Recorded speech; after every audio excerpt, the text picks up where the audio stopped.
ಯಾವುದೇ ಆಗಿರ್ಬೋದು, ಹೆಣ್ಣೆಡವಾಗಿರ್ಬೋದು, ಪ್ರತಿಯೊಂದರೂ ಕೂಡ ನೀವು ಚೆನ್ನಾಗಿರ್ಬೇಕು, ನನ್ನ ಒಂದು ಸೇವೆ ಇರ್ಬೇಕಂತೇಳಿ ಪ್ರತಿಯೊಬ್ಬರು ಕೂಡ ಕೊಟ್ಟಿದ್ದಾರೆ. ಇವತ್ತು 2 kg ಬೆಲ್ಲ ಕೊಟ್ಟವರು ಕೂಡ ಇದ್ದಾರೆ, 10 ಚೀಲ ಅಕ್ಕಿ ಕೊಟ್ಟವರು ಕೂಡ ಇದ್ದಾರೆ. ಅರ್ಥ ಮಾಡ್ತಾರೆ, ಒಂದೊಂದು ದಿನದ ಕೂಡ ಜವಾಬ್ದಾರಿ ತಗೊಂಡಿದ್ದಾರೆ. ಒಂದು 2-3 ಮೇಡಮ್ ಅಧ್ಯಕ್ಷರ ಅವತ್ತು ಹೇಳಿದ್ರು, ನಮ್ಮ ನಂದೀಶಣ್ಣ ಆಗಿರ್ಬೋದು, ವಿಶಾಲಾಕ್ಷಿ ಮೇಡಮ್ ಆಗಿರ್ಬೋದು, ಸರ್ ಒಂದು ದಿನಕ್ಕೆ ಎಷ್ಟು ಖರ್ಚು ಬರುತ್ತೆ, ಆ ಖರ್ಚು ಸಂಪೂರ್ಣ ನಾನು ಬರ್ತೀನಿ ಅಂತ ತುಂಬಾ ಖುಷಿಯಿಂದ 2ನೇ ಪೂರ್ವ ಸಭೆಯ ಬಳಕೆ ಮಾಡ್ಕೊಂಡಿದ್ದಾರೆ. ಯಾಕಂದ್ರೆ ಅವರು ದೊಡ್ಡ ಹೆಚ್ಚಾಗಿ ಅವರು ಕೂಡ ಒಂದು ಸೇವೆ, ಇದು ಬೇರೆ ಬೇರೆ ಬೇರೆ ವಿಚಾರದಲ್ಲಿ ಇದು ಮಾಡ್ತಾರೆ, ಯಾವುದೋ ಪೂಜೆ ಮಾಡ್ತಾರೆ, ಇನ್ನೊಂದು ಕಡೆಗೆ ಸೇವೆ ಅಂತ ಇದು ಮಾಡ್ತಾರೆ, ಅದು ಅವಶ್ಯ ಅದಲ್ಲ. ಈ ಒಂದು ಕಾರ್ಯಕ್ರಮ ಸೇವೆ ಮಾಡ್ತಾರೆ, ಇದು ನಿಜವಾಗಿ ಅವರಿಗೆ ಹೇಳಿದ್ರೆ ಜೈಲಿನ ವತಿಯಿಂದ ಮಾಡೋ ಕಾರ್ಯಕ್ರಮ. ಅದಕ್ಕಿಂತ ಹೆಚ್ಚು ಒಂದು ಹೆಣ್ಣು ಮಗಳ ಕಣ್ಣಿನಲ್ಲಿ ಕೈಗೊಳ್ಳುವ ಒಂದು ಕುಟುಂಬನ ಮೇಲೆ ಒಂದು ಕೆಲಸ ಆಗುತ್ತೆ. ಆ ನಿಟ್ಟಿನಲ್ಲಿ ಅವರು ನಾವು ಈ ಕಾರ್ಯಕ್ರಮ ಕೈಗೊಳ್ಳುತ್ತೀವಿ ಅಂತೇಳಿ ಬಂದಿದ್ದಾರೆ, ಮುಂದೆ ಬಂದರೆ ಅರ್ಥ ಮಾಡ್ಕೊಂಡು ಒಂದು ಕಡೆ ಬಹುಶಃ ಎಲ್ಲರೂ ಇವತ್ತು ನಾನು ಆಗ ಹೇಳಿದ್ರೆ ಯಾವುದೇ ರೂಪದಲ್ಲಿ ದಾನ ಮಾಡೋದು ಕೊಟ್ಟಂತ ಹೇಳಿದ್ರೆ ನಿಮ್ಮ ಬದುಕು ಚೆನ್ನಾಗಿರ್ಬೇಕಂತ ಅರ್ಥ ಮಾಡ್ಕೊಂಡಿದ್ದಾರೆ. ನೀವು ಅವರಿಗೆ ಕೊಡುವಂತ ಕಾಣಿಕೆ ನೀವು ಏನು ಇದು ಮಾಡ್ಬೇಕಂತ ಹೇಳ್ತಾ ಇಲ್ಲ. ನೀವು 50 ಮುಂದಕ್ಕೆ ಚೆನ್ನಾಗಿದ್ರೆ ಅದಕ್ಕಿಂತ ದೊಡ್ಡ ಕೊಡುಗೆ ಯಾವುದೂ ಇಲ್ಲ. ನಾನು ಕೂಡ ಹೇಳಿಕೊಟ್ಟಷ್ಟೇ, ನಮ್ಮ ತಾಲೂಕು ಆಗಿರ್ಬೋದು, ನೀವು ಬಂದಂತೆ ಎಲ್ಲ ತಾಲೂಕಿದೆ. ಬಹುಶಃ ನನಗೆ ಕೊಪ್ಪಳದಿಂದ ಕಡಿಮೆ ಇದ್ದಾರೆ, ಸ್ವಲ್ಪ ಮನೆ ಇದ್ದಾರೆ, ಅಲ್ಲಿ ಕೂಡ ಹಾಗೆ ಅಲ್ಲಿ ಆಲ್ರೆಡಿ ಶಿಬಿರ ಆಗಿದೆ, ಅಲ್ಲಿ ಕ್ಯಾಂಪ್ ಆಗಿದೆ. ಅಲ್ಲಿ ಹೊಸದಾಗಿ ನಾವು ಟೈಪ್ ಮಾಡಿದ ಆಲ್ರೆಡಿ ಸಭೆ ಹೆಚ್ಚಿನ ಆಗಿದೆ.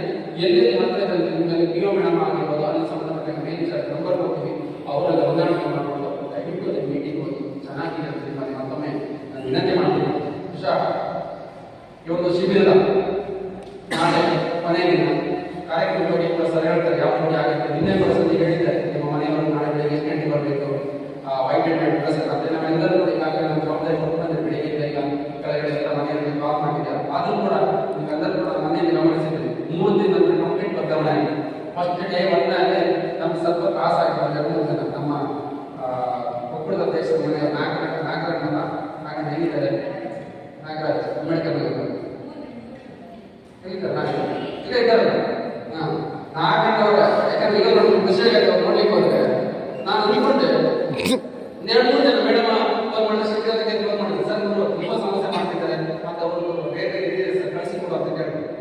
ನಾಗೇಶ್ವರ ಕೂಡ ಹೇಳಿದ್ರು, ಯಾಕಂದ್ರೆ ನಿಮ್ಗೆ ಗೊತ್ತಿಲ್ಲ, ನೀವು ಇಲ್ಲಿ ಒಳಗಡೆ ಬಂದು ಸೇರ್ಕೊಂಡಿರೋ ಪ್ರಶ್ನೆ ಏನಿಲ್ಲ, ನಾನು ಕಂಪ್ಲೀಟ್ ಮಾಡುವಾಗ ನನಗೆ ಸುಮಾರು ಜನ ಫೋನ್ ಮಾಡ್ತಾರೆ, ಡೈರೆಕ್ಟ್ ಸರ್ ಫೋನ್ ಮಾಡಿ ಸಬ್ಸ್ಕ್ರೈಬ್ ಅಷ್ಟೇ ಬರ್ತಾರೆ. ನಾನು ಸರ್ ರಿಕ್ವೆಸ್ಟ್ ಮಾಡ್ತೀನಿ ಸರ್ ಹೇಳಿದ್ರು, ನೀವು ನಮ್ಮ 130 ಜನ ಬೇರೆ ಬೇರೆ ಬೇರೆ ಕಡೆ ಕಳಿಸಿರೋದು ಫೋನ್ ಮಾಡಿ ನಾನು ಸರ್ ಕೂಡ ಅವ್ರು ಹೇಳಿದ್ರು, ಸರ್ ಇಲ್ಲ ಬಾಕ್ಸ್ ಟೈಮ್ ಇಷ್ಟ ಆಗ್ಬೋದು, ಅದಕ್ಕಿಂತ ಜಾಸ್ತಿ ಸರ್ ಕಷ್ಟ ಆಗ್ಬೋದು ಅಂತ ಮೇಡಮ್ ಹೇಳ್ತಿದ್ದಾರೆ. ಸರ್ ಇದು ಇಂಟ್ರೆಸ್ಟ್ ಜಾಸ್ತಿ ಇಂತ ಕೊಟ್ಟು ಕಷ್ಟ ಆಗುತ್ತೆ. ನನಗೆ ಫೋನ್ ಮಾಡಿದ್ದಾರೆ, ನೀವು ಈ ಕೂತ್ಕೊಂಡವರೆಲ್ಲ ಭಾಗ್ಯವಂತ ಪುಣ್ಯವಂತ ಅಂತ ತಿಳ್ಕೊಳ್ಬೇಕು. ಈ ಅವಕಾಶ ಸಿಕ್ಕಿದ್ರೆ ಇನ್ನು 30-35 ಜನ ವಾಪಸ್ ಕಳಿಸಿದ್ವಿ. ಅದರಲ್ಲಿ 2-3 ಜನ ಅಂತೂ ಭಾರಿ ಒಳ್ಳೆ ದಿನ ಕಲ್ತ್ಕೊಂಡ್ರೆ ನಮ್ಮ ಕಲಾವಿದ ಮಾಡಿದ್ರು. ಈಗ 4 ಜನ ಇರೋದು ನೋಡಿದ್ರೆ ನಮ್ಗೆ ಖುಷಿ ಆಗ್ತದೆ, ತುಂಬ ಏನಾಗ್ತದೆ. ಅವ್ರು ಮನೆಯಲ್ಲಿ ತುಂಬ ಕಷ್ಟ ತಗೊಂಡ್ಬರ್ತಾರೆ, ಪಾಪ ಪ್ರತಿದಿನ ಊಟನ ಇದನ್ನು ತಗೊಂಡ್ಬರ್ತಿದ್ರು. ಯಾಕಂದ್ರೆ ಅವ್ರ ಬಗ್ಗೆ ಯಾಕೆ ನಾವು ಇಲ್ಲೇ ಸ್ಥಳೀಯವಾಗಿ ಇಲ್ಲೇ ಲೋಕಲ್ ಇರುವರು ನಮ್ಮ ನಾಗರಾಜ್ ಇಲ್ಲೇ ಲೋಕಲ್ ಆಗಿರೋರು. ಅವ್ರ ತಾಯಿ ಅವರು ಮನೆಯವ್ರು ಬಂದು ಹೇಳ್ತಾ ಇದ್ರು, ನಮ್ಮ ಜ್ಯೋತಿ ಮೇಡಮ್ ಹತ್ರ ಮಾತಾಡ್ತಿದ್ರು, ಸರಿ ಇದ್ದಾರೆ. ಯಾಕಂದ್ರೆ ಅವರು ನೀವು ನೋಡ್ತಾ ಇದ್ರಿ, ನೀವೆಲ್ಲರೂ ಒಂದ್ ಕಡೆ ಇದ್ರೆ ಅವ್ರು 3 ದಿನ ತನಕ ಕೂಡ ನಾನು ಅಲ್ಲಿ ಹೋಗ್ಬೇಕು ಸರ್, ಇಲ್ಲಿ ಹೋಗ್ಬೇಕು, ಅಲ್ಲಿ ಕೆಲಸ ಇಲ್ಲಿ ಕೆಲಸ ಇರಲಿಲ್ಲ. ಅವ್ರು ಇಟ್ಟೊಬ್ಬರಿಗೆ ನಾವು 4 ದಿವಸ 3-4 ಗಂಟೆಗೆ പക്ഷേ ಒಂದು 2-3 ಜನ ಇದ್ರೆ ಅವ್ರು ಒಬ್ಬರೇ ಅಲ್ಲ, ಒಂದು 2-3 ಜನ ಇದ್ರೆ ನನಗೆ ನಿಮ್ ಹೆಸರು ಗೊತ್ತಿಲ್ಲ, ಬಟ್ ನಿಮ್ ಮುಖ ಪರಿಚಯ ಮಾಡ್ಕೊಳ್ತೀನಿ, ಯಾರ್ಯಾರು ತೊಂದರೆ ಕೊಟ್ಟಿದ್ರ 2-3 ದಿನಕ್ಕೆ ಕೂಡ ಮಾತಾಡೋದು ಕೇಳೋದಿಲ್ಲ ಹಾಗೆ ಅಂತ. പക്ഷെ ನನಗೆ ಮತ್ತೆ ನಾಗೇಶ್ ಸರ್ 2 ದಿನ ಶಿಬಿರಕ್ಕೆ ಬಂದ್ರು. ಮತ್ತೆ ನಿನ್ನೆಯೂ ಕೂಡ ನೋಡ್ತಾ ಇದ್ದೆ ನಾನು, ನಿಮ್ಮಲ್ಲಿ ಎಷ್ಟು ಮಟ್ಟಿಗೆ ಶಿಸ್ತು ಇರಬೇಕು, ಡಿಸಿಪ್ಲಿನ್ ಅಂತ ಶಿಸ್ತು ಇರಬೇಕಂತ ಮೊನ್ನೆ ಕೂಡ ನಾನು ನೋಡ್ಕೊಂಡೆ. ಮತ್ತೆ ದಿನ ಒಳಗೆ ನೀವು ಕಂಪ್ಲೀಟ್ ಆಗಿ ಬದಲಾವಣೆ ಆಗುತ್ತೆ, ನನಗೆ ತುಂಬಾ ಖುಷಿ ಇದೆ. ಹಾಗಾಗಿ ನಾವೆಲ್ಲರೂ ಮತ್ತೆ ವಿನಂತಿ ಮಾಡ್ಕೊಂಡು ಇಷ್ಟೇ, ಈ ಶಿಬಿರ ಬಿಟ್ಟು ಹೋದ ತಕ್ಷಣ ಕೇವಲ 8 ದಿನಕ್ಕೆ ಶಿಬಿರ ಮಾಡಿದ್ರು ಅದು ಮಾತು ಸೀಮಿತ ಆಗ್ತದೆ. ನಿಮ್ಮ ಬದುಕನ್ನು ನಾವು ಹೇಳಿದ್ರೆ ಬಂಗಾರ ಆಗಬೇಕು. ನೀವು ಎಲ್ಲರಿಗೂ ಕೊಡಿ ದುಡಿದಂಥ ಕಾರ್ಯಗಳು ಗೌರವ ಕ್ಷೇತ್ರದ ದುಡಿದಂಥ ಎಲ್ಲ ನನ್ನೆಲ್ಲ ಸಿಬ್ಬಂದಿಗಳಾಗಿರ್ಬೋದು, ಅತಿ ಮುಖ್ಯವಾಗಿ ನಮ್ಮ ಸಮಿತಿಯ ಅಧ್ಯಕ್ಷ ಆಗಿರ್ಬೋದು, ಇಲ್ಲಿಯ ದಲಿತ ಸದಸ್ಯರಾಗಿರ್ಬೋದು, ಬಹುಶಃ ಈ ಶಿಬಿರಕ್ಕೆ ಎಲ್ಲ ಸೇರಿದವರಿಗೆ ಎಲ್ಲ ಗಣ್ಯಮಾನ್ಯರು ಕೂಡ ಈ ಸಂದರ್ಭದಲ್ಲಿ ವಿಶೇಷವಾಗಿ ಅವರಿಗೆ ಕೃತಜ್ಞತೆ ಸಲ್ಲಿಸುತ್ತಾ ಅವರಿಗೆ ಕೊಡಬೇಕಾಗಿದ್ದ ಉಡುಗೊರೆ ಏನು ಕೊಡಬೇಕಾಗಿದೆ. ಏನ್ ಕೊಡಬೇಕು? ಇಲ್ಲಿಂದ ಹೋಗಬೇಕಾದ್ರೆ ನಾನು ಆಗಾಗ ಸಂಕಲ್ಪ ಮಾಡಿಬಿಟ್ಟು ನೀವು ನೆಮ್ಮದಿ ಜೀವನ ನಡೆಸಿ, ನಮ್ಮ ಕುಟುಂಬ ಚೆನ್ನಾಗಿದೆ, ನಮ್ಮ ಮನೆಯೂ ಚೆನ್ನಾಗಿದೆ ಸರ್, ಇದ್ರೆ ಅದಕ್ಕಿಂತ ಸೇವೆ ಇನ್ನೊಂದಿಲ್ಲ. ಆ ಕೊಡುಗೆ ನೀವು ಕೊಟ್ಟು ಸಾಕಂತ ಎಲ್ಲ ಕಾರ್ಯಕ್ರಮಕ್ಕೆ ಕೊಡುವಂತ ಉಡುಗೊರೆ ಅದೇ ಅಂತ ಹೇಳ್ತಾ ನಿಮ್ಮಲ್ಲಿ ಮುಖ್ಯವಾಗಿ ಸರ್ ಅದರ ಬಗ್ಗೆ ಹೆಚ್ಚಿನ ಮಾಹಿತಿಯನ್ನು ಶಿಬಿರಕ್ಕೆ ಕೊಡುವಾಗಿ ನಾಳೆ ಕಾರ್ಯಕ್ರಮದಾಗಿರ್ಬೋದು ಅಥವಾ ಇವತ್ತು ಭಜನಾ ಮಂಗಳ ಕಾರ್ಯಕ್ರಮದಾಗಿರ್ಬೋದು, ಅದರ ಜೊತೆಗೆ ಸಂಜೆಯ ಶಿಬಿರಾಗ್ನಿ ಕಾರ್ಯಕ್ರಮ ಬಗ್ಗೆ ಅವರು ಸಂಪೂರ್ಣ ಶೆಡ್ಯೂಲ್ ಸಂಬಂಧಪಟ್ಟಂಗೆ ಏನೇನು ತಯಾರಿ ಮಾಡಬೇಕು ಅದನ್ನು ಕೂಡ ಹೇಳ್ತಾರೆ. ಸೊ ಮಧ್ಯಾಹ್ನ ಕೂಡ ಸರ್ ಕ್ಲಾಸ್ ಮಧ್ಯಾಹ್ನ ಕೂಡ ಇನ್ನೊಂದೇ ಕ್ಲಾಸ್ ಇರುತ್ತೆ. ನಾವು ಮೊನ್ನೆ ಒಂದೆರಡು ಕ್ಲಾಸಿಗೆ ಬಂದ್ವಿ ಸರ್. ನಿನ್ನೆ ಖುಷಿ ಸದ್ಯ ನಮ್ಮ ಲೋನ್ ಅದು ಬಂದೈತೆ ಹಾಗೆ ಸರ್ ನಿಮ್ಮನ್ನ ವಿಮರ್ಶೆ ಮಾಡ್ತಿದ್ರು. ಕೇಳುವಾಗ ಕೆಲವೊಬ್ಬರು 3 ಗಂಟೆಗೆ ಎದ್ದಿದ್ದರು ಸಾಧನೆ ಅಂತ ಕೈ ಎತ್ತೇವೆ. 3 ಗಂಟೆಗೆ ಎದ್ದಿದ್ದು ನಾನು ಸಾಧನೆ ಮಾಡಿದಂತ ಕೈ ಎತ್ತೇವೆ. ನಾನು ಯಾಕಪ್ಪ ಸತ್ತಿದ್ದಾರೆ ವಿಂಗಡಣೆ ನಾನು ಬೇರೆ ಜನಕ್ಕೆ ಹೋಗಿದ್ದೆ. ನಾನು 3 ಜಾಬ್ ಮಾಡಿದ್ದೇನೆ. ನಾನು ನಾಗೇಶ್ವರ ಇದ್ದ ಆ ಜಾಬ್ಗೆ ನಾನು ಅವಾಗ ಸುಳ್ಯದಲ್ಲಿ 2011 ನಾಗೇಶ್ವರ ಅವಾಗ ಶಿಬಿರಾಧಿಕಾರಿ ಕ್ಯಾಂಪ್ ಮಾಡ್ತಾ ಇದ್ದೆ. ಅವಾಗ ನಾನು ವರ್ಷಾಧಿಕಾರಿ ಆಗಿದೆ. ಈಗ ಕ್ಯಾಂಪ್ ಹೋಗಿ ಬರ್ತಾ ಇದ್ದೆ. പക്ഷേ ಇದು ಮಾತಲ್ಲ ಅವಾಗ ಕೆಲಸ ನಾಗೇಶ್ವರ ಅವಾಗ ಸಿಕ್ಕಿದ್ದು ನನಗೆ 2011 ಸುಳ್ಯದಲ್ಲಿ. ಆವಾಗ ನಾನು ಅದರಿಂದ ಕೃಷಿ ಆಗಿದೆ. ನಿನ್ನೆ ಬಂದಾಗ ಅವರು ಯಾಕಂದ್ರೆ ಕ್ಯಾಂಪ್ ಬಂದಾಗ ನಿಮ್ಗೆ ಗೊತ್ತಿದೆ ಗೊತ್ತಾಗಲಿಕ್ಕೆ ಇದಾಗದಂತೆ. ಕೆಲವರು 5 ಗಂಟೆಗೆ ಎಷ್ಟು ಜನ 4 ಗಂಟೆಗೆ ಎಷ್ಟು ಗಂಟೆಗೆ ಹೇಳ್ತೀನಿ 3 ಗಂಟೆಗೆ ಹಾಕಿದ್ದಾರೆ. ಕೆಲವರು 3 ಗಂಟೆಗೆ ಎದ್ದಿದ್ದ ದೊಡ್ಡ ಸಾಧನೆ ಮಾಡಲಿಕ್ಕೆ ಇದ್ದೀನಿ ಅಂತ. ಅದೇ ನಾನು ಮಧ್ಯಾಹ್ನ ಕ್ಲಾಸ್ ಬರ್ತಾ ಇದ್ದೀನಿ. ನಾನು ಕೂಡ ಗಮನಿಸ್ತಿದ್ದೀನಿ ಮಧ್ಯಾಹ್ನ ಕ್ಲಾಸ್ ಗೊತ್ತಿದೆ. ನಮ್ಮ ಭಟ್ರು ಒಂದಿನ ಪಾಯಸ ಮಾಡ್ತಾರೆ ಅಲ್ವಾ? ಪಾಯಸ ನೀವು ಹೋಳಿಗೆ ಸಿಕ್ಕಿದೆ ಕೊಟ್ಟಿದ್ರೆ ಗೊತ್ತಿದೆ ಹೆಂಗ್ ಮತ್ತೆ ಹೀಗೆ ಮಧ್ಯಾಹ್ನ ನೋಡೋದು. ನಾನೇ ನಿಮ್ಮ ಕ್ಲಾಸ್ ಏನೋ ಮಾತಾಡಕ್ಕೆ ಹೋಗಿಲ್ಲ. ಶಿಕ್ಷಾಧಿಕಾರಿ ಕ್ಲಾಸ್ ಮಾಡ್ತಿದ್ರು. ಸುಮಾರು ಒಂದು ಮುಂದೆ 4-5 ಜನ ಕೂತ್ಕೊಳ್ತಾ ಇದ್ರು. ಮಕ್ಕಳನ್ನು ಕಂಪ್ಲೀಟ್ ನಿದ್ದೆಗೆ ಜಾರಿದ್ದಾರೆ. ಆ ರೀತಿಯಾಗಿ ಆಗ್ತದೆ. ಯಾಕಂದ್ರೆ ಫಸ್ಟ್ ಡೇ ಒಂದು ಮತ್ತೆ 2ನೇ ದಿನದ ಹೋಗಿ ನೋಡ್ಬಾರ್ದು. ಯಾಕಂದ್ರೆ ನೀವು ಕೂಡ 5 ಒಂದಿನಲ್ಲಿ ಇರ್ತಿರೋದು. ನಿನ್ನೆ ಮತ್ತೆ ಕೂಡ ಕ್ಲಾಸ್ಗಳಿಗೆ ಹೋದಾಗ ನೀವು ಹೇಳೋದು 3 ಗಂಟೆಗೆ ಎದ್ದು ಅದೇ ಹೇಳ್ತಾರೆ ನಿಮ್ಮ ಏನೇ ಕೂಡ ನಿಮ್ಮ ಕೆಲಸ ಕಾರ್ಯ ಮುಗಿಸ್ಕೊಂಡ್ರು ಕೂಡ ಮಧ್ಯಾಹ್ನ ಕರೆಕ್ಟಾಗಿ ನಿಮ್ಮ ಕ್ಲಾಸ್ ಬೇಡಕ್ಕೆ ಆಗುದಿಲ್ಲ. ಇವತ್ತು ಕೇವಲ ಶಿಬಿರಾಧಿಕಾರಿ ಯೋಜನೆ ಸಿಬ್ಬಂದಿಗಳು ಮಾತ್ರ ಅಂತಲ್ಲ, ಅದೆಲ್ಲ ಇಲ್ಲಿಗೆ ಬಂದಿರುವ ಸಂಪನ್ಮೂಲ ಕೊಡೋದಕ್ಕೆ ಸಾಕಷ್ಟು ಉತ್ತಮ ರೀತಿಯ ಮಾಹಿತಿಯನ್ನು ಕೊಟ್ಟಿದೆ. ಬೇರೆ ಬೇರೆ ವಿಚಾರದಲ್ಲಿ ಮಾಹಿತಿ ಕೊಡ್ತಾರೆ. ನಿಮ್ಮ ಜೀವನದಲ್ಲಿ ಹೇಗೆ ಪರಿವರ್ತನೆ ಆಗಬೇಕು ಹಾಗಂತೆ ಇದೆಲ್ಲದಕ್ಕೂ ಅದೆಲ್ಲ ಕಾರಣ ಮುಂದೆ ಇದರಲ್ಲಿ ನಿಮ್ಮ ಮನಸ್ಸನ್ನು ನೀವು ಬದಲಾವಣೆ ಮಾಡಬೇಕು ವಿನಃ ನಾಳೆ ದಿನ ಬೇರೆಯವರಲ್ಲಿ ನಾನು ಇಲ್ಲಿರುತ್ತೆ ಅನ್ನೋದಲ್ಲ. ನಾನು ಹೀಗೆ ಇರಬೇಕು, ಮುಂದೆ ಕೂಡ ಜೀವನದಲ್ಲಿ ಹೀಗೆ ಬದಲಾವಣೆ ಆಗಬೇಕು, ನನ್ನ ಜೀವನ ಶೈಲಿ ಹೀಗೆ, ನಾನು ಹಿಂದೆ ಬರಬೇಕಂತ ಹೇಳಿ ಈ ಸಂಕಲ್ಪ ಮಾಡಬೇಕು. ಇದನ್ನು ಅರ್ಥ ಮಾಡಬೇಕು. ನಾವು ಎಷ್ಟೇ ಮಾಹಿತಿ ಕೊಟ್ಟು ಇಲ್ಲಿಂದ ಸರ್ ನಾನೇ ಬಳಸ್ತೇನೆ ನಿಮ್ಮನ್ನೆಲ್ಲ ಬಳಸಲಿಕ್ಕೆ ಮಾಡುವಂತ ಅಲ್ಲ ವಿಚಾರ. ನೀವು ಸಂಕಲ್ಪ ಮಾಡಬೇಕು, ನಿಮ್ಮ ಮನಸ್ಸಲ್ಲಿ ಇರಬೇಕು. ನಾನು ಈ ಶಿಬಿರದಿಂದ 1951 ಶಿಬಿರದಲ್ಲಿ ನಾನು ಸೇರಿ ಮಧ್ಯವರ್ತಿ ಶಿಬಿರಕ್ಕೆ ನಾನು ಊಟವನ್ನು ಬಿಟ್ಟಿದ್ದೀನಿ. ನಾನಿನ್ನು ನವಜೀವನ ಸಂಘದ ಸದಸ್ಯ. ಶಿಬಿರಾರ್ಥಿಯಾಗಿ ಅದರಿಂದ ಹೊರಗಡೆ ಹೋಗ್ತೇನೆ. ನನ್ನ ಬದುಕು ಚೆನ್ನಾಗಿದ್ದರೆ ನಾನು ಯಾವತ್ತೂ ಕೂಡ ಇಲ್ಲಿ ಮಾಡಬಾರ್ದು. ನಿಮ್ಮನ್ನು ನಾವು ಪಡೆದ ನಿರ್ಧಾರ ಇರಬೇಕು. ನಾಳೆ ದಿನ ಯಾರೋ ಒಬ್ಬ ಬೇಡಿಕೆ ಆಯ್ತಾರೆ ಹೋಗುದು ಅಲ್ಲಿ ಬೇರೆ ಬೇರೆ ವಿಚಾರದಲ್ಲಿ ಮಾಡ್ಕೊಂಡು ಮಾಡೋದಲ್ಲ. ನಾನು ಹೇಳಿದೆ ನಾನು ನಿಮ್ಮ ಮನೆಯವರಿಗೂ ಕೂಡ ಮೊನ್ನೆ ಫಸ್ಟ್ ಡೇ ಹೇಳಿದೆ. ಮತ್ತೆ ದಿನ ಸರಿ ಹೇಳಿದ್ರೆ ಸರ್ ಮನೆಯವರೆಲ್ಲ ತುಂಬ ಜನ ಕಡಿಮೆ ಬರ್ತಿತ್ತು ಅಂತ ಹೇಳಿ ಮತ್ತೆ ಫೋನ್ ಮಾಡಿಸಿ ಅವ್ರಿಗೆ ಹೋಗುವಾಗ ಹೇಳಿ ಕಳಿಸಿದ್ದೀನಿ. ಆದ್ರೂ ಕೂಡ ಕೆಲವರು ಬಂದಿಲ್ಲ. ಮತ್ತೆ 2ನೇ ದಿನಕ್ಕೆ ಮತ್ತೆ ಹೆಚ್ಚಿಗೆ ಬಂದು ನೀವು ಕೂಡ ವಿಷಯ ಫೋನ್ ಮಾಡಿ ನಾವು ಸ್ಟ್ರಿಕ್ಟಾಗಿ ಹೇಳಿದ್ದೀವಿ. ಬಂದಾಗ ನೀವು ಕರೆಕ್ಟ್ ಮನೆಯವರಿಗೆ ಬಂದು ನಿಮ್ಮ ಮನೆಯವರು ಯಾಕಂದ್ರೆ ಶಿಬಿರಾಂತ ಆಗೋದು ನಿಮಗೂ ಕೂಡ ಖುಷಿ ಇರ್ತದೆ. ನಿಮ್ಮ ಮನೆಯವ್ರ ಬಗ್ಗೆ ತುಂಬ ಖುಷಿ ಆಗುತ್ತೆ. ಬರಬೇಕು ಅವ್ರು ವಿಚಾರಿಸೋದಕ್ಕೆ ಇನ್ನಷ್ಟು ಅವ್ರಿಗೆ ಖುಷಿ ಆಗುತ್ತೆ. ದಯವಿಟ್ಟು ನೀವು ಬನ್ನಿ ಅಂತ ಹೇಳಿ ಇದು ಮಾಡಿ ಫಸ್ಟ್ ಡೇ ರಿಕ್ವೆಸ್ಟ್ ಮಾಡಿದ್ರು. 2ನೇ ದಿನ ನಾನು ಫೋನ್ ಮಾಡಿ ಕೇಳಿದ್ರು. ಫೋನ್ ಮಾಡಿದ್ರೆ ಸರ್ ಆರ್ಡರ್ ಮಾಡಿದ್ರೆ ಪ್ಯಾಕಿಂಗ್ ಮಾಡಿ ಬನ್ನಿ ಕೇಳಿ ಯಾಕೆ ಹೋಗಿ ಬರೋಕ್ಕಾಗಲ್ಲ ಅಂತ ಹೇಳಿದಾಗ ಎಲ್ಲರೂ ಇನ್ನಷ್ಟು ಖುಷಿ ಆಗಿದೆ. ಹಾಗಾಗಿ ಅವ್ರು ಎಷ್ಟು ಖುಷಿ ಪಟ್ಟಿದ್ರು ಅಂತ ಹೇಳಿ ಕೆಲವೊಬ್ಬರು ಹೋಗುವಾಗ ನಮ್ಮ ಕಾರ್ಯಕರ್ತರು ಮಾತಾಡಿ ಹೋಗ್ತಾರೆ ಸರ್ ಇಲ್ಲ ನಮ್ಮ ಮನೆ ಆಗಿದೆ ಸರ್ ಅಂತ ಹೇಳ್ತಾರೆ. ನಾನು ಈಗ ಕೂಡ ನಿಮ್ಮನ್ನು ಹೇಳಿದಾಗ ಅವರು ಆ ಖುಷಿ ಮನೆಯಲ್ಲಿ ಎಷ್ಟು ಖುಷಿ ಪಡ್ತಾರೆ. ಈಗ ಚಿಕ್ಕ ಬಾಬು ಆಯ್ತಾ ಫಸ್ಟ್ ದಿನ ಬೇರೆ ಬೇರೆ ಉದಾಹರಣೆ ಕೊಟ್ಟಿದ್ದಾರೆ. ಈಗ ಇನ್ನೊಂದು 2 ಮಕ್ಕಳು ಏನು ಮಾಡ್ಕೊಂಡು ಮೊನ್ನೆ ನಮ್ಮ ತಾಯ ಆದು ನಮ್ಮ ಹೆಸರೇನು ಮತ್ತೆ ಬಾಬು ನಮ್ಮ ಮಗಳ ಹೆಸರೇನ ಶರಣಪ್ಪ. ಅವರು 2 ಪಾಪ ಅವರಿಗೆ ಚಿಕ್ಕ ಮತ್ತೊಂದು ಚಿಕ್ಕ ಇಷ್ಟ ಆ ಮಗುವಿಗೆ ಎಷ್ಟು ವರ್ಷ 4 ತಿಂಗಳು ನೋಡಿ ಆ ಮಗುವಿನ ಹೆಸರು ಹೊರಗಡೆ ಮಗುಕೊಂಡಿದ್ದಾರೆ. ನಿಜವಾಗ್ಲೂ ಅವ್ರು ಹೇಳ್ತಾರೆ ಆ ಮಗು ಇವರು ಬಿಟ್ಟವರಿಗೆ ಇಷ್ಟಪಡ್ತಾ ಇಲ್ಲ ಅಪ್ಪನ ಅಷ್ಟು ಇದು ಮಾಡ್ಕೊಂಡು ಜಾಮೀನು ಹೊರಗಡೆ ಇಟ್ಕೊಂಡಿದ್ದಾರೆ. ಇವ್ರು ರಿಕ್ವೆಸ್ಟ್ ಮಾಡ್ತೇನೆ ಅಂತ ಸರ್ ಒಂದು 10 ಗಂಟೆ ಲೇಟ್ ಆಗಿ ಮೇಲೆ ಹೋಗ್ಬೇಕು ಸರ್ ಮಾತಾಡ್ತಾರೆ ಮಗುವಿಗೆ ನಾನು ರಿಕ್ವೆಸ್ಟ್ ಮಾಡ್ತೇನೆ. ನಾನು ಹೇಳಿದೆ ಮನೆಯಲ್ಲಿ ಯಾರು ಪ್ರೆಗ್ನೆಂಟ್ ಇದ್ದಂತೆ ಯಾವ ಇಲ್ಲಿ ಬಂದಿದ್ದಾರೆ ಪ್ರೆಗ್ನೆಂಟ್ ಇದ್ದಾರೆ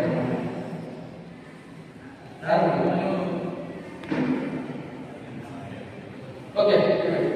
ಹಾಗಾಗಿ ನಾನು ಅವರೊಬ್ಬರ ಬಗ್ಗೆ ಹೇಳ್ತಾ ಇಲ್ಲ, ಅರ್ಥ ಮಾಡ್ಬೇಕು. ಯಾಕಂದ್ರೆ ಮನೆಯವರು ಇಲ್ಲಿ ಬಂದಾಗ ಅದಕ್ಕಿಂತ ಹೆಚ್ಚು ಮಕ್ಕಳು ಜಸ್ಟ್ ಬೇರೆ ಬೇಡ ಪಾಠ್ಯಾಗಿ ಇಲ್ಲಿ ಬಂದು ಕೂಡ ಅಪ್ಪ ಅಪ್ಪ ಕರೆಗೆ ಜಸ್ಟ್ ಅವ್ರು ಹೇಳಿ ಸರ್ ಹೋಗಪ್ಪ ಮಗನ ಮಾತು ಕೆಳಗಡೆ ಬಿಟ್ಟು ಮನೆಯವರು ಅಂತ ಹೇಳಿ ಇದಕ್ಕಿಂತ ಪ್ರೀತಿ ಬೇಕು ನಿಮಗೆ.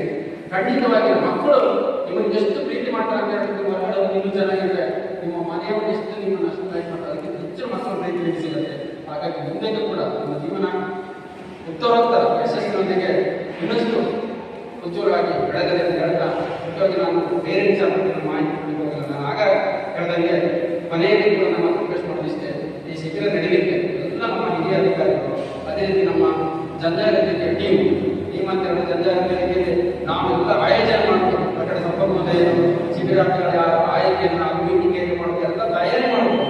ಬಟ್ ಈ ಶಿಬಿರ ನಡೆಸಿದ್ರೆ ಯಾವ ರೀತಿಯಾಗಿ ಕಂಪ್ಲೀಟ್ ಆಗಿ ಪ್ರಿಪರೇಷನ್ ಪ್ಲಾಟ್ಫಾರ್ಮ್ ಅನ್ನು ಹಾಕಿ ಕೊಡ್ಬೋದು. ನಾವು ಒಂದು ತಯಾರಿ ಮಾಡ್ಬೋದು. ತಯಾರಿ ಮಾಡೋದು ಜನಜಾಗೃತಿ ಟೀಮ್ ಅಂತ ಇರ್ತದೆ. ನಮ್ಮ ಆಡಿಸರ್ ವಿಸಿಟ್ ಪಾಯ್ಸರ್ ಅಂತ ಹೇಳ್ತಾರೆ ಸರ್, ಸಾಧ್ಯ ಇರ್ತದೆ ನಾಳೆ ಬರ್ತಾರೆ ಅಂತಾರೆ, ಅವ್ರಿಗೆ ಕೂಡ ಕೇಳಿದ್ದೀವಿ. ಅವರ ಒಂದು ಮಾರ್ಗದರ್ಶನ ಇರ್ತದೆ. ಅದೇ ರೀತಿ ನಮ್ಮ ಯೋಜನಾಧಿಕಾರಿ ನಾಗೇಶ್ ಸರ್ಕಾರನೇ ಎಲ್ಲ ಅವರ ಟೀಮ್ ಇರ್ತದೆ. ಯೋಜನಾಧಿಕಾರಿ ಇರ್ತಾರೆ, ಶಿಬಿರಾಧಿಕಾರಿ ಇರ್ತಾರೆ, ಅದೇ ರೀತಿ ನಿಮ್ಮ ಆರೋಗ್ಯ ವಿಚಾರಿಸ್ಕೊಳ್ಳಿಕ್ಕೆ ರಜಿತ ಮೇಡಮ್ ಜೊತೆಗೆ ಸೊ ಎಲ್ಲ ಜನಜಾಗೃತಿ ಟೀಮನ್ನು ವಿಶೇಷವಾಗಿ ನಾನು ಈ ಸಂದರ್ಭದಲ್ಲಿ ಗುರುತಿಸಿಕೊಂಡು ಅವರಿಗೂ ಕೂಡ ಒಂದು ಕ್ಯಾಂಪನ್ನೇ ಸಕ್ಸಸ್ ಆಗಬೇಕಂತ ಹೇಳಿದ್ರೆ ನಾನು ನಾಗೇಶ್ ಸರ್ಕಾರ ಈಗಲೂ ಕೂಡ ಕೆಳಗಡೆ ಚರ್ಚೆ ಮಾಡ್ತಾ ಹೇಳ್ತೇನೆ ಸರ್, ನೀವು ಬೇರೆ ಕ್ಯಾಂಪ್ಗಳನ್ನು 100 ಟೀಮನ್ನು ತಯಾರಿ ಮಾಡ್ತೀವಿ ಏನಿಲ್ಲ ಯೋಜನೆಯಲ್ಲಿ ಯಾವುದೇ ಕೆಲಸ ಮಾಡ್ಬೋದು. ಸತ್ಯನಾರಾಯಣ ಪೂಜೆನ ಒಂದು ವಾರದಲ್ಲಿ ಒಂದು ಸಮಿತಿ ರಚನೆ ಮಾಡಿ ಒಂದು ಲೆಕ್ಕಾಚಾರ ಮಾಡಿ ಕ್ಲೋಸ್ ಮಾಡ್ಬೋದು. ಒಂದು ಎರಡು ಸಂಪೂರ್ಣ ಕಾರ್ಯಕ್ರಮ ಅದನ್ನು ಮಾಡ್ಬೋದು. ಯಾವುದೇ ಕಾರ್ಯಕ್ರಮ ಇದೆ. പക്ഷെ ಅದಕ್ಕಿಂತ ಹೆಚ್ಚು ಕಳೆದ ವರ್ಷ ನಾವು ಜಿಲ್ಲಾ ಮಟ್ಟದ ಒಂದು ಗಾಂಧಿ ಜಯಂತಿ ಅದಕ್ಕೂ ನಿಮಗೆ ರಿಲೇಟೆಡ್ ಕಾರ್ಯಕ್ರಮ ನಮ್ಮ ಜೀವನ ಸಮಿತಿಗೆ ರಿಲೇಟೆಡ್ ಅದೇ ನೀವೆಲ್ಲರೂ ಸೇರಿಸಿ ಒಂದು ಕಾರ್ಯಕ್ರಮ ಮಾಡೋಣ. ನಮ್ಮ ಗಾಂಧಿ ಜಯಂತಿ ಒಂದು ಗಾಂಧಿ ಸಮಿತಿ ಕಾರ್ಯಕ್ರಮ ಕಳೆದ ವರ್ಷ ಪೂರ್ತಿಗೆ ಮಾಡಿದ್ವಿ. പക്ഷെ ಅದಕ್ಕೂ ನಾವು ತಯಾರಿ ಮಾಡಿದ್ವಿ ಬರ್ತೀನಿ. ಅದು ಎಲ್ಲಕ್ಕಿಂತ ಈ ಒಂದು ಕ್ಯಾಂಪ್ ಮಾಡೋದಕ್ಕೆ ಯೋಜನೆಯಲ್ಲಿ ಸರ್ ಹೇಳಿದ್ರು, ಆಗ ಹೇಳಿದ್ರು ನಾವು ಎಷ್ಟು ನಾವು ರಿಸ್ಕ್ ತಗೊಂಡು ಮಾಡಿದ್ರು ಕೂಡ ಅಷ್ಟೇ ನಮಗೆ ಕೆಲಸ ಇದೆ. ನಿಮಗೆ ಗೊತ್ತಿಲ್ಲ ಈ ಕ್ಯಾಂಪೇನ್ಗೆ ಯಾರ್ಯಾರು ಬಂದಿದ್ದಾರೆ ಸಮಿತಿಯವರು ಎಷ್ಟು ಜನ. ನಮ್ಮ ಗುಂಡಣ್ಣವರಿಗೆ ಹೇಳಿದ್ರು ಸರ್ ರೈಸಿನ ಏನಾದರೂ ವ್ಯತ್ಯಾಸ ಇದೆ ಅಂತ ಹೇಳಿದ್ರು. ಖಂಡಿತ ನನಗೆ ಆ ಥರ ನನಗೆ ಬಂದದೇ ಇದೆ. ಧರ್ಮಸ್ಥಳಕ್ಕೆ ಯಾವುದೇ ಕಾರ್ಯಕ್ರಮ ಮಾಡಿದ್ರು ಕೂಡ ನಮ್ಮ ಊಟದ ವ್ಯವಸ್ಥೆಯಲ್ಲಿ ಇಲ್ಲಿ ಕೂಡ ನಮಗಿದಾಗ ಯಾವುದಾದ್ರು ಒಂದು ಗಂಟೆ ಬಗ್ಗೆ ಖಂಡಿತವಾಗಿ ವ್ಯವಸ್ಥೆ ಮಾಡ್ತಾರೆ. ಮತ್ತೆ ಲೆಕ್ಕಾಚಾರದಲ್ಲಿ ಇಲ್ಲಿ ಕೂಡ ಇದಾಗಲ್ಲ ಗಟ್ಟಿದೆ ಇದೆ. ಮತ್ತೆ ನಮ್ಮ ಜ್ಯೋತಿ ಮೇಡಮ್ ಅವರು ಹೇಳಿದ್ರು ಶಿಬಿರಾರ್ಥಿಗಳು ಟೀಚ್ ಮಾಡಿದಾಗ 30 ಜನ ಮಾತ್ರ ದುಡ್ಡು ಬಂತು ಸರ್. ಮತ್ತೆ 2 ದಿನ ಬಗ್ಗೆ 50 ಜನ ನಮ್ಮ ಕೂಡಲಿಕ್ಕೆ 50 ಜನ ಮಾತ್ರ ದುಡ್ಡು ಬಂತು. ಸೊ ಶಿಬಿರಾರ್ಥಿಗಳು ಆಗಲ್ಲ ಟೆನ್ಷನ್ ಮಾಡ್ತಾರೆ. ನಾವು ಮಾತಾಡೋದು ಎಲ್ಲ ನಾವು ಕಾರ್ಯಕ್ರಮ ಮೀಟಿಂಗ್ ಮಾಡೋದು. ನಾನು ಒಂದು ಒಂದೇ ಮಾತಾಡ್ತೇನೆ, ನೀವು ಅದ್ರ ಬಗ್ಗೆ ಟೆನ್ಷನ್ ಇಷ್ಟು ಜನ ಆಗಿರಲ್ಲ 54 ಕೊಟ್ಟಿದ್ದಲ್ಲ ಸಾಕು, ಎಲ್ಲಿ ಟೆನ್ಷನ್ ಮಾಡೋದು ಬೇರೆ ನೆಕ್ಸ್ಟ್ ಡೇ ಪ್ರೋಗ್ರಾಮ್ ಆಗಬೇಕು. ಆದರೆ ನಾವು ಶಿಬಿರಾರ್ಥಿಗಳ ಬಗ್ಗೆ ಟೆನ್ಷನ್ ಮಾಡಕ್ಕೆ ನೋಡಿದ್ರೆ ಮತ್ತೆ ಬೇರೆ ಕೆಲಸ ಕೂಡ ಆಗಿದೆ. ಬೇರೆ ಇತರ ಕೆಲಸಕ್ಕೆ ಗಮನ ಕೊಡಿ ಅಂತ ಅವ್ರನ್ನ ಹೇಳ್ಕೊಟ್ಟೆ. പക്ഷെ ಇವತ್ತು ನೀವು ಆಗಿನ ಶಿಬಿರಾರ್ಥಿಗಳು ಇಲ್ಲಿ ನೋಂದಣಿ ಆಗಲಿಕ್ಕೆ ಬಂದಿದ್ದು ಇದೆಲ್ಲ ನೋಡಿದ್ರೆ ನಿಜವಾಗಿ ಮಂಜುನಾಥ ಸ್ವಾಮಿ ನಮಗೆ ಎಲ್ಲ ವಿಚಾರದಲ್ಲಿ ಈ ಶಿಬಿರವನ್ನು ನಡೆಸಲಿಕ್ಕೆ ಎಲ್ಲ ನಮ್ಮ ಊಟದ ವ್ಯವಸ್ಥೆ ಆಗಿರ್ಬೋದು, ಸಭಾಭವನದ ಆಗಿರ್ಬೋದು, ವೇದಿಕೆ ಸಂಬಂಧಪಟ್ಟದಾಗಿರ್ಬೋದು ಎಲ್ಲ ಕಾರ್ಯಕ್ರಮ ಅಚ್ಚುಕಟ್ಟಾಗಿ ಆಗತ್ತೆ ಅಂತೇಳಿ ಆ ಒಂದು ನಂಬಿಕೆ ಖಂಡಿತ ಪಕ್ಷ ನಾನು ಇಷ್ಟು ವರ್ಷ ಯೋಜನೆಯಲ್ಲಿ ತುಂಬ ಕಾರ್ಯಕ್ರಮ ಕೂಡ ನಾನು ಮಾಡಿದ್ದೀನಿ. ಬೇರೆ ಬೇರೆ ಕಾರ್ಯಕ್ರಮ ಮೇಲ್ವಿಚಾರಕರಲ್ಲಿ ಆಗಲೂ ಕೂಡ ಇಲ್ಲಿ ಯೋಜನಾಧಿಕಾರಿಯಾಗಿ ಬಂದರೂ ಕೂಡ ದೊಡ್ಡ ಕಾರ್ಯಕ್ರಮ ಮಾಡೋದು ಮಾಡಿಕೊಳ್ಳೋದು. പക്ഷെ ಅದಕ್ಕೆ ಹೇಳ್ಬೇಕಂದ್ರೆ ಈ ಶಿಬಿರ ಮಾಡೋದು ಯೋಜನೆಗೆ ಅತ್ಯಂತ ದೊಡ್ಡ ಜವಾಬ್ದಾರಿ ಕೆಲಸ. ಯಾಕಂದ್ರೆ ಬೇರೆ ಕಾರ್ಯಕ್ರಮ ಮಾಡಿ ಈ ಕಾರ್ಯಕ್ರಮ ಆಯೋಜನೆ ಮಾಡಿ ಖಂಡಿತ ಆಗೋದಿಲ್ಲ. ಇದಕ್ಕೆ ಅದಕ್ಕೆ ಆದ ಒಂದು ವ್ಯವಸ್ಥೆ ಅಂತ ಇರ್ತದೆ. ಆ ವ್ಯವಸ್ಥೆಯಲ್ಲಿ ನಾವು ಮಾಡಬೇಕಾಗುತ್ತೆ. ಹಾಗಾಗಿ ಬಹುಶಃ ಈ ಒಂದು ಶಿಬಿರದಲ್ಲಿ ದುಡಿದಂತ ಎಲ್ಲ ನನ್ನ ಸಮಿತಿಯ ಅಧ್ಯಕ್ಷರಿಗೆ ಖಂಡಿತವಾಗಿ ನಾನು ಹೇಳಿದ್ರೆ ಸುಮ್ಮನೆ ಹೇಳಿದ್ರೆ ಹೊಗಳಿಕೆ ಮಾತನಾಡಾಗುತ್ತೆ. പക്ഷെ ನಾನು ಸಮಿತಿ ಮಾಡಿದಾಗ ನಾವು ಸತ್ಯನಾರಾಯಣ ಪೂಜೆ ಬೇರೆ ಒಂದು ಯಾವುದೋ ಕಾರ್ಯಕ್ರಮ ಮಾಡಿದಾಗ ಒಂದು ಸಮಿತಿ ಅಂತ ರಚನೆ ಮಾಡ್ಕೊಂಡಾಗ ಸಮಿತಿ ಅಧ್ಯಕ್ಷರು ನೋಡ್ತಾರೆ. ಕೆಲವರು ಬರ್ತಾರೆ ಸರ್ ಹಾಗೆ ಮಾಡಿ ಹೀಗೆ ಮಾಡಿ ಪೂರ್ಣದಿ ಕೂಡ ಮಾರ್ಗದರ್ಶನ ಮಾಡ್ತಾರೆ ಸರ್ ಅವ್ರು ಮಾಡ್ಕೊಂಡು ಹಿಂಗೆ ಮಾಡ್ತಾರೆ.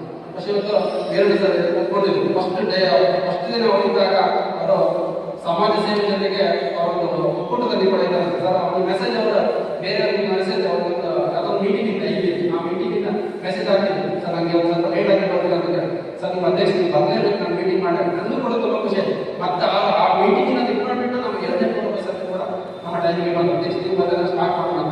പക്ഷെ ಇವತ್ತು ಅವರ ಅದ್ಭುತ ಸೇವೆ ನಿಜವಾಗಿ ನಾವು ಎತ್ಕೊಳ್ಳಿಕ್ಕೆ ನಾ ಹೇಳಿದಾಗ ಯೋಜನೆಯಲ್ಲಿ ನಾವು ಎಲ್ಲ ಕಾರ್ಯಕ್ರಮ ಮಾಡೋಕೆ ಅತ್ಯಂತ ದೊಡ್ಡ ಕಾರ್ಯಕ್ರಮ ಅತ್ಯಂತ ಜವಾಬ್ದಾರಿ ಕಾರ್ಯಕ್ರಮ ಅಂದರೆ ನಮ್ಮ ಶಿಬಿರದ ಕಾರ್ಯಕ್ರಮ 8 ಇನ್ನೊಂದು ಕಾರ್ಯಕ್ರಮ. ಆ ಕಾರ್ಯಕ್ರಮದಲ್ಲಿ ಒಬ್ಬ ವ್ಯವಸ್ಥಾಪಕ ಸಮಿತಿಯವರು ನಮ್ಮ ಜೊತೆ ಗೆದ್ದಲಿಕ್ಕೆ ದುಡಿತಾರೆ ಅಂತ ಹೇಳಿದ್ರೆ ಖಂಡಿತ ಕೇವಲ ನಮ್ಮ ಅಧ್ಯಕ್ಷರಿಗೆ ಹೋಗ್ಲಿಕ್ಕೆ ಅಂತ ಹೇಳ್ತಿಲ್ಲ. ಪ್ರತಿ ಒಂದು ವಿಚಾರದಲ್ಲಿ ಸರ್ ನಿಮ್ಮ ಬಗ್ಗೆ ನೀವು ಕೆಲಸ ಮಾಡಿ ಈ ರೀತಿ ಮಾಡೋ ಅಂತ ಹೇಳಿ ನಮ್ಗೆ ಎದುರು ದುಡಿತಾರೆ. ಖಂಡಿತ ವಿಶೇಷವಾಗಿ ಒಂದು ನನ್ನೆಲ್ಲ ಶಿಬಿರಾರ್ಥಿ ಬಂಧುಗಳ ಪರವಾಗಿ ನಮ್ಮ ಇಡೀ ನಮ್ಮ ಕಾರ್ಯಕ್ರಮ ಬಂಧುಗಳ ಪರವಾಗಿ ಈ ಒಂದು ಯೋಜನೆ ಪರವಾಗಿ ಈ ಒಂದು ಕಾರ್ಯಕ್ರಮದ ಪರವಾಗಿ ಅತ್ಯಂತ ಗೌರವದ ಬಂದಿರಿಸಿದ ನಮಗೆ ಖಂಡಿತವಾಗಿ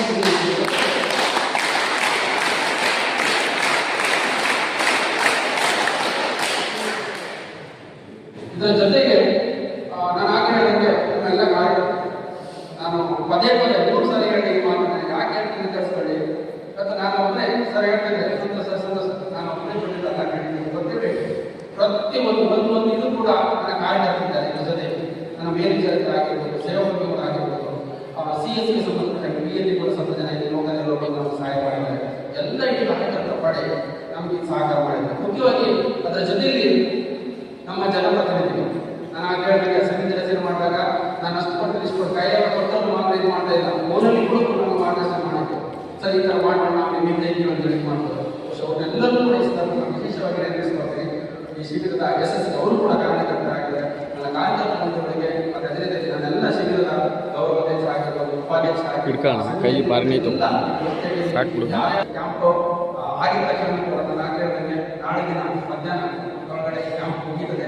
ಕೆಲವು ದಿನ ನಮ್ಮ ಬಂಧುಗಳ ಕೇಳ್ತಿದ್ರು, ಡಾಕ್ಟರ್ ಸಾಹೇಬ್ ಡಾಕ್ಟರ್ ಬರ್ತಾರೆ, ಡಾಕ್ಟರ್ MLA ಸಾಹೇಬ್ ಡಾಕ್ಟರ್ ಅಂತ ಅವ್ರು ಗೊತ್ತಿಲ್ಲ ಸರ್, ಡಾಕ್ಟರ್ ಬರ್ತಾರೆ ಕೇಳ್ತಾರೆ. ನಾನು ಡಾಕ್ಟರ್ ಬರ್ತಾರೆ പക്ഷെ ನೀವು ಫಸ್ಟ್ ಡೇ ಬರುವಾಗ ನಿಮ್ಗೆ ಇನ್ವಿಟೇಷನ್ ಯಾರಿಗೆ ಕೊಡೋದಿಲ್ಲ, ಯಾರು ಎಷ್ಟಿದ್ದಾರೆ ಅಂತ ಗೊತ್ತಿಲ್ಲ, ಏನಿದೆ ಅಂತ ಹೇಳಿ ಅರ್ಥ ಆಯ್ತಲ್ಲ.